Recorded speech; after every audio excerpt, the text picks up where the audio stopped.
go. يلا راح نجيب الأيادي ونجيب الصفات. يا حتى أنا عندي مثلا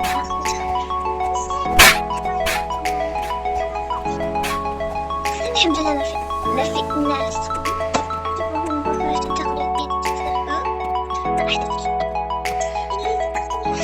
فجأة نسيت إني في سلاب تاور، يعني سلاب يعني الناس يقدروا يقولون إن أنا نسيت الشي. بن عمتي عطني بن عمتي الصغير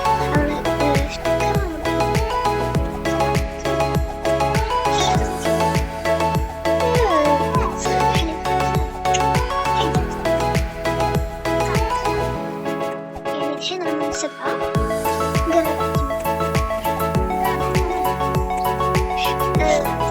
كنت بضغط من قرب السبب.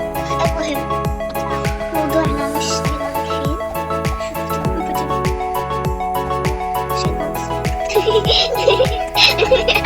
خليني أسوي الفيديو. السلام عليكم. Let's go. ما راح يحكمني أبدا أبدا أبدا. يلا يلا يلا يلا يلا. قاعدة تاخذ الآيات. تعرفي إنه أنا بقالي 3 مراحل أختم الماء وأبوش يخرب. كنت بظن إنها تلعب جايز بس لا تاخذ الآيات دي. أنا ما أبي أختم لأنه مش وقتها أبدا. أخذت بس طفالة إنه ما عملت الماب لايك على فاطمة. أنا قلت لك لايك باخذ.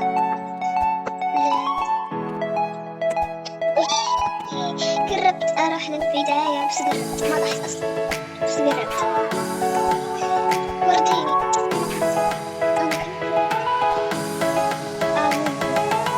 لا ورديني تكبري شفت تعالي تقول أقعد جنبها عشان يطلع صوتك. أقعد جنبها عشان يطلع صوتك. تعالي يختم الماء.